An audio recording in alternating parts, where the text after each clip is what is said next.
सालिस का चैप्टर अब तुम क्लोज समझो और मेरी जीते जी कुछ भी हो जाए तुम्हारी वहाँ शादी नहीं हो सकती। सालिस मेरा ना हो सका ना तो मैं उसे उसकी रजामंदी जिसमें है ना उसमें सिर्फ और सिर्फ रुसवाई है। अब क्या सच में चाहती हो कि मेरा बेटा गैरत में आके खुद को गोली मार ले? जगह बना ली, मुझे पता ही नहीं चला। अगर ऐसा कुछ भी हुआ ना, तुम्हारी आंखों के सामने तुम्हारी माँ का भी जनाजा पड़ा होगा। फरजाद अब अपनी गलती का अजाला करना चाहता है क्योंकि फरजाद को ये बात मालूम हो चुकी होती है वफा बिल्कुल ही बेकसूर है। सारा का सारा कसूर उसकी अपनी बहन शिफा का ही होता है और फरजाद ये बात भी जानता है। शिफा इस बात पर जोर दे रही है कि उसकी शादी सालिस से करवा दी जाए, लेकिन फरजाद इस बात के लिए राजी नहीं होता। इसलिए वो जाकर शिफा को धमकी देता है और उसे कहता है तुम मेरे जीते जी ऐसा सोच भी कैसे सकती हो कि मैं तुम्हारी शादी सालिस से होने दूंगा। मैं तुम्हारी शादी कभी भी सालिस के साथ नहीं होने दूंगा। फरियाल भी अपनी बेटी शिफा को समझाने की कोशिश करेगी और शिफा से यही बात करेगी अब तुम क्या चाहती हो, तुम्हारा भाई गैरत में आके खुद को गोली मार ले। अगर फरजाद ने ऐसा कदम उठाया तो उसके साथ मेरा जनाजा भी उठ जाएगा। और वहीं दूसरी तरफ सालिस को वफा से मोहब्बत हो चुकी होती है, इसलिए वो अपनी माँ के पास आएगा और आकर उसे बताएगा मैं भी अब वफा से मोहब्बत करने लगा हूँ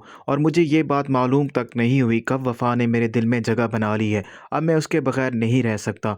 और जैसे ही तहजीब अपने बेटे के मुंह से ये बातें सुनेगी उसको बहुत ज़्यादा अजीब लग रहा होगा क्योंकि सालिस कल तक तो शिफा का नाम लेते नहीं थकता था। अब वो अपनी माँ से ये बात कर रहा है कि उसको वफा से मोहब्बत हो चुकी है। सालिस के साथ साथ वफा को भी सालिस से मोहब्बत हो चुकी होती है, लेकिन वफा इस बात का जिक्र नहीं कर रही होती।